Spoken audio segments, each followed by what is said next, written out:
Hi, I'm Arthur. I'm alcoholic. And thank you, Mike, for having me. And I do have experience with this work. I'm still in the work. I pray that I'll always be a part of it. It's become the way that I live now. It's I think about a lot of things. You know, this morning I rose early and made it a point to spend some time quietly, and I hadn't been able to do that really the way that I'd like to the past couple days. I was really busy the past couple days and just was sleeping and running, and so I kind of caught up a little bit on that this morning. And it wasn't because I was coming to a meeting. It was because I miss talking to God. It was because I miss hearing Him. And the difference is right there in itself, I think, in how I am today as compared to how I used to be.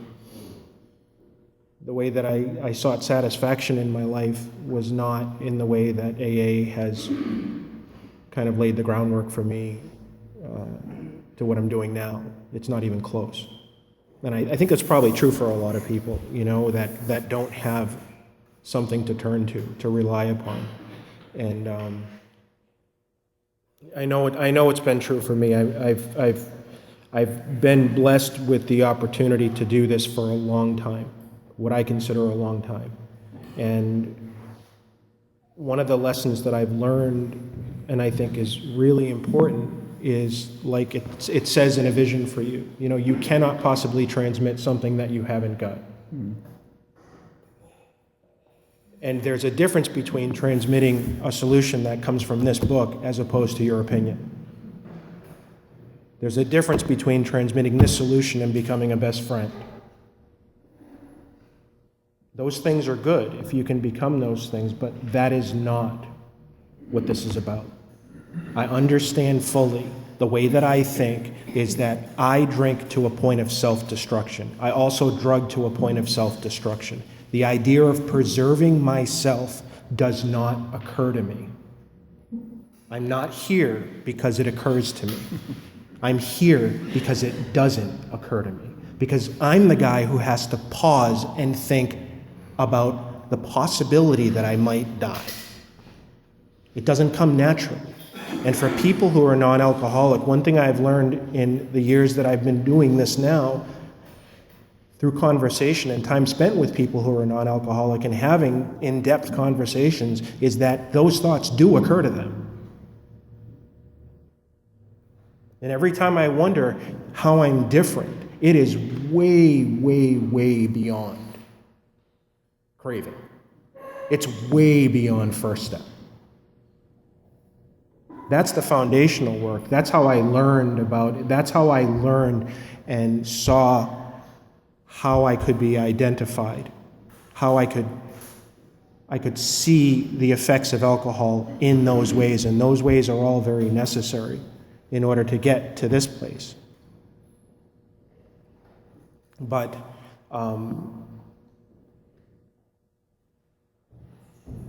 a very serious sickness, you know, and that's what I was thinking about this morning. And it's not just a momentary thought. I mean, I think about it often. I think about it in everything that I do. I think about it all the time. For example,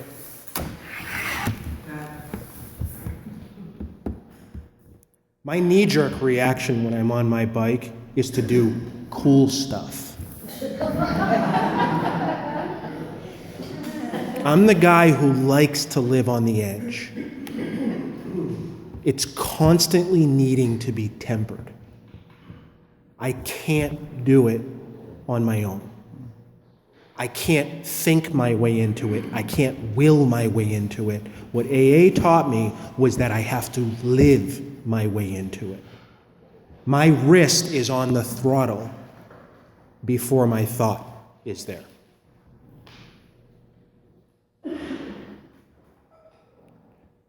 In everything that I do, I practice these principles. There isn't anything in my life that's absent of them. I practice these principles like I eat food. The reason I can ride it, and I have a clean license with it, and I've never dropped my bike, and I haven't hit anybody, is a lot of that is attributed to not doing the things that I instinctively want to do because I'm seeking some form of self-gratification. It doesn't help my wife's anxiety.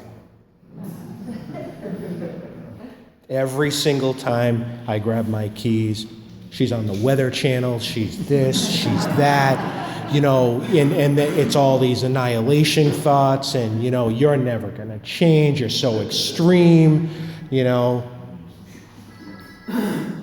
She's really slow. Everything is slow. But our natures are completely opposite, too. Mine just happens to be amplified by alcoholism. So, and she's right. I am who I am, and I make no apologies for that unless it harms somebody. And I've learned that in here. I take God into everything that I do. So you can't possibly be at this point trying to help somebody, unless you've done it.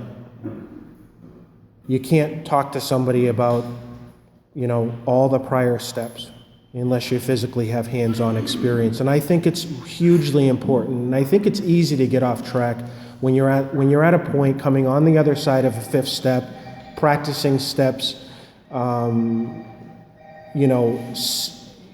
6 through 12, or getting through 6, 7, 8, making amends, learning how to take daily inventory, learning how to, learning what it feels like to be accountable for oneself, constantly trying to stay in that presence of mind.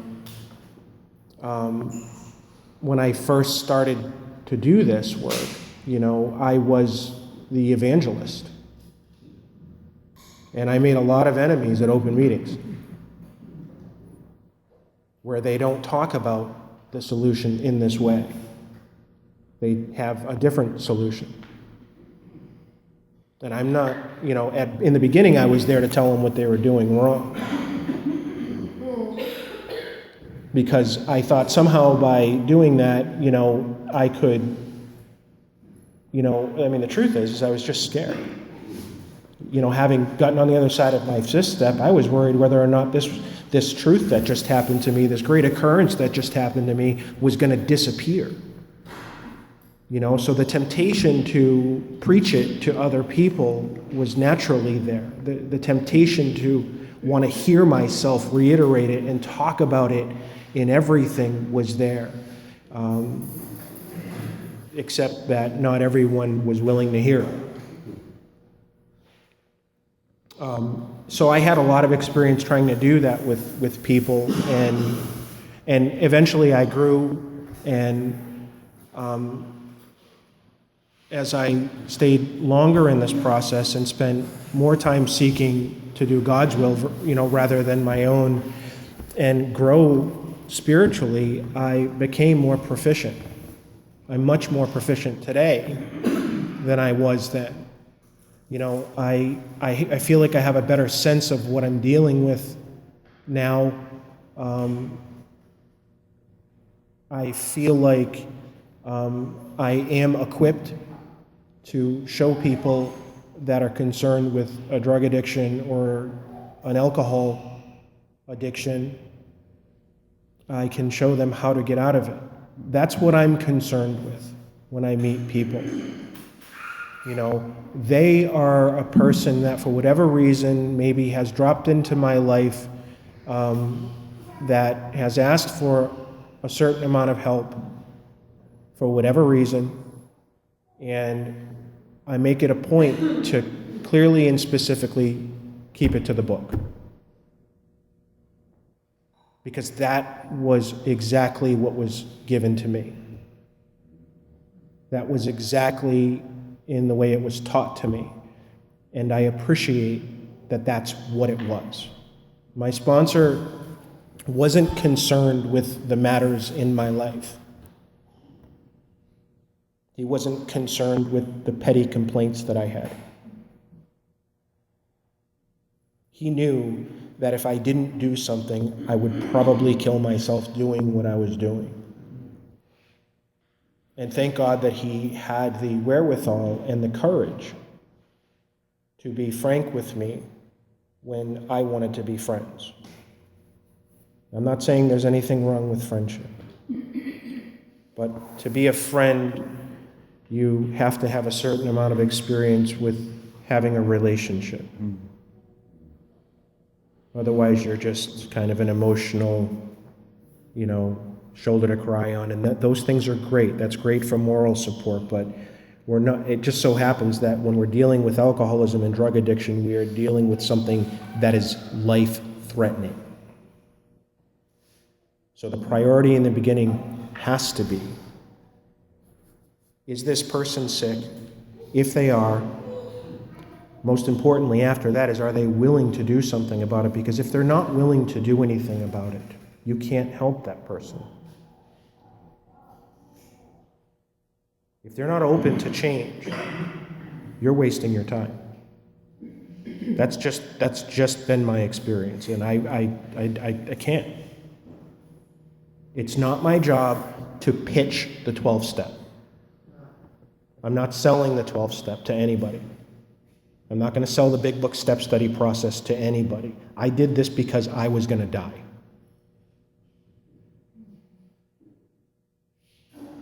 I will tell you what I did. I'll tell you how I used to be. I'll tell you what I did to get better. And I'll pray to God that you will go out and do the same. Because if you don't go out and do the same, you will repeat it. And I know that that's true. I've had enough experience bouncing in AA to know that that's the truth. I'm not, with this, I'm very, very serious about it. I mean, I am drop dead serious. Because it's not Big Book step study that saved me. It's Big Book step study opened the door. And the grace of God saved me. So I think you have to be dealing with somebody who's, if you are dealing with somebody who is interested in doing this work, then they're probably at a place where they're pretty unhappy and they're pretty broken. And that being said, as much as the temptation is there to probably befriend that person and become a close friend, you have to remember that you're dealing with someone who is very ill. And those are the book's words, not mine. It says that right in the beginning of the chapter. Remember, we're dealing with someone who is very ill.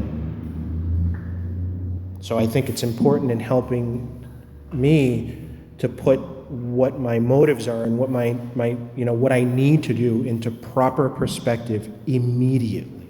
So today, I spend a lot of time with people that want this help, that happen to solicit me for the help, asking them a lot of questions before we even begin doing the work. I want to know a lot about them. I didn't do that in the beginning, and that's something that I grew into doing, and I found it very effective. Who are you? Do you have brothers and sisters? Are your parents still alive? What's your religious background like? Where'd you go to school? Where'd you grow up?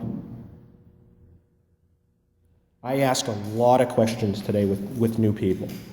I want to know everything I can about that person so that I know how to be most effective with them and who I'm dealing with. I remember at that moment that I'm dealing with someone who's really, really sick. And it's a challenge because this disease isn't so apparent on the surface. You can be talking to someone who's very, on the outside, very, very well put together. And it could be very deceiving. Maybe they're highly educated. So then there's the challenge you have to deal with internally of your own personal insecurities and how to kind of navigate your way through that, always trying to capture the meaning for why that person is with you, despite what they bring to the table as far as qualifications or their position, their stature at work, who they are. All of those things can play a part in making my helping someone difficult. I can literally, because of my own insecurities, choose not to help someone because I don't want to feel like shit when they talk to me. And if my 1 through 11 are weak, I'll make those decisions. So a really strong 12-step is a really solid practice on 1 through 11. You absolutely have to have that in place. Otherwise, your own personal feelings will get wrapped up in it, and you'll make decisions that could dictate whether or not you're able to help that person. And they might be entirely and selfishly based. Possibly. For example, Al, this guy Al that I helped when I was like 2 months on the other side of my 5th step, he was one of those guys that had been around AA for a long time. And he was a townie. And Mike, you probably remember Al. Okay. Well, anyways, Mike and I used to go to a meeting in Brookfield, and he was there, and he had a reputation. He'd been through a lot of detoxes in Boston. He'd had prior big book step study kind of attempts with some really heavy hitters out in Boston, I guess, who were the heavy hitter big book step study guys that couldn't help him. And here he was with me. He's twice my age. He reeks of alcohol. We're sitting on my deck. It's summer. He's in a leather jacket. And I have a cold water and a big book. And he just looked at me like, you gotta be kidding me. You're not really gonna. I mean, I felt like I was doing an exorcism. I'm serious. Like, where's the cloth? Where's the silk cloth? Somebody's gotta help me. Like, and I'm thinking to myself, this isn't gonna work. What the hell am I doing here? He's never gonna take me seriously. And the only thing I had at that moment was the experience that I had just had, and I knew that it had worked. The reason Al didn't get sober was because Al didn't want to be sober. And it took me a lot of years to realize that. I wanted to take personal responsibility for it. You know, I was a newbie. I'm on the other side of the work, and I'm doing God's work, and I'm a drinker, crack addict, and now I'm going and I'm preaching and I'm evangelizing and I'm saving people. Because at that time, I still believed that everything still had to do with me. It doesn't have a damn thing to do with me. This isn't about me. This is about God putting me in a position to do His work. I agreed to it when I took my 3rd step. And if you read the 3rd step, it tells you specifically what your new job and function is going to be. We had a new employer. It immediately puts our function into its proper perspective, as it should have been years prior.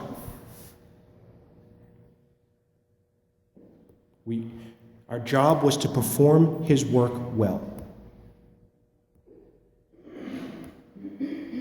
So, if you're pitching this process, you're probably doing it for your own selfish reason. I know I did. I always pitched it out of fear. Get this because then I'll believe it. Take this because then it will be real. Fix it so that I can claim it. These aren't the things that come off my lips, not here, but here. The unspoken things. And that's what this is about when you're dealing with a person, is that you really need someone who's willing, because it's kind of like someone who walks into, let's just say, an evangelical church, and everybody's praising God, and there's music, and there's a band, the temptation to get wrapped up in the emotion of it all and then suddenly want to convert is there. This can be like that too, but that doesn't mean that you're actually dealing with a willing spirit. Someone who's willing will do this no matter what. I was prepared to do this work irregardless of the cost. My wife, my children, my house, it didn't matter because I was sick of being who I was. And if that person you're dealing with isn't at that same place, he's probably hanging around, or she is, to feel good. Listen, go leech off somebody else. I don't have that kind of energy to spare.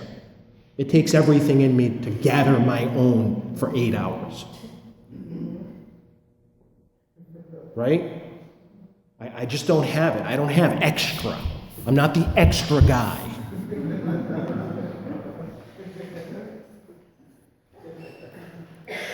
So Mike is a wonderful, wonderful friend in person. He is a much better friend than I am.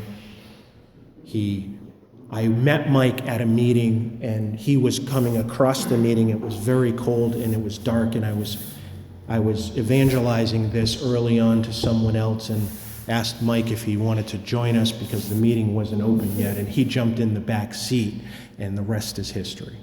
And that's how I met Mike, helping somebody else. And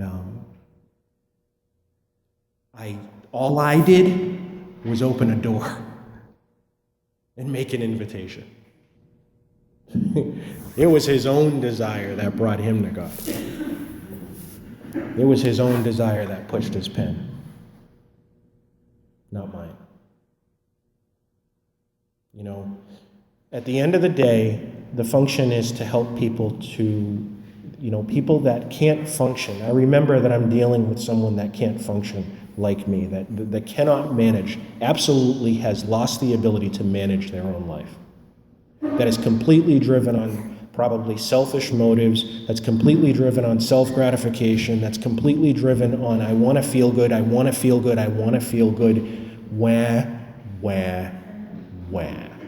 The problem is I'm like 40 and I want those things.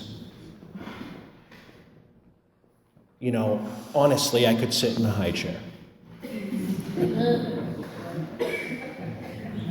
And I think there's a lot of I meet a lot of people, and I what I do now is I pray a lot. I spend a lot of time praying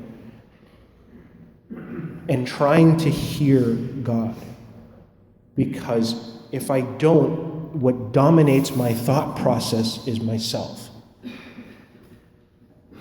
It's constant.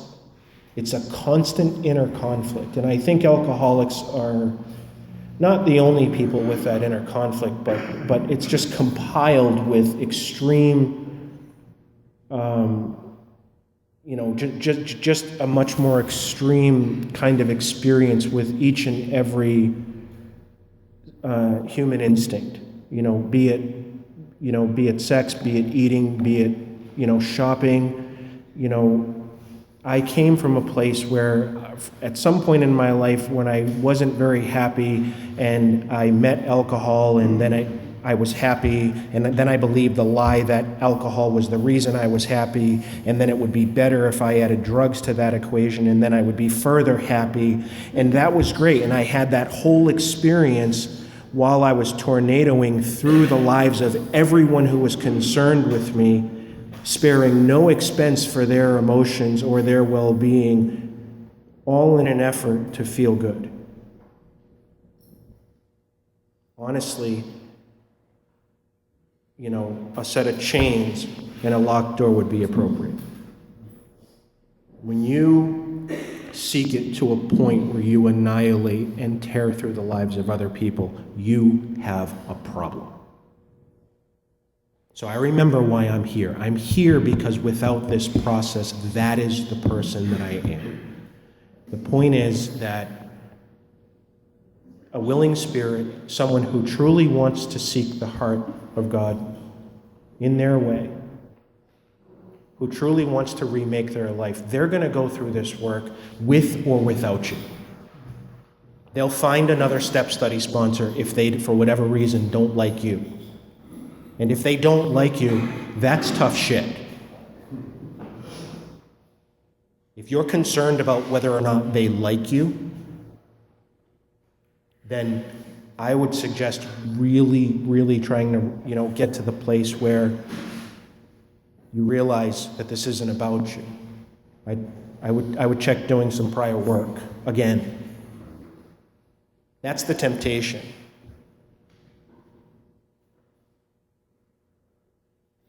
At the 12th step, it says, we go out and we help other people.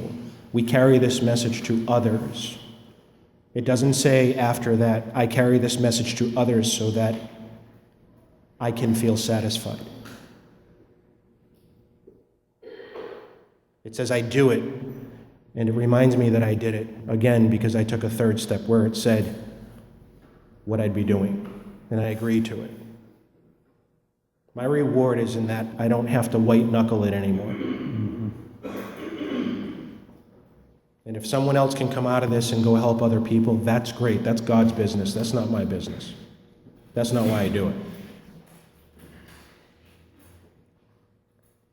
As a result of doing this, I've been able to enjoy a number of years on the other side of this work, still learning how to be a man who lives with alcoholism, a mental deficiency, a physical deficiency, call it what you will, but to me it's a deficiency, a sickness. And I go to meetings to treat it, like a person who is diabetic takes a diabetic syringe when they're at home when they need it, or wherever they are. Big Book Step Study doesn't put me above anyone when it comes to recovery from alcohol. It puts me below no one neither. It just provides me with a package that I can hand to somebody else. So, I hope that something I said was good for people. I think maybe some of it will be. And I'd really like to hear what other people have to say on this subject, and I'm going to shut up and listen. Thank you so much.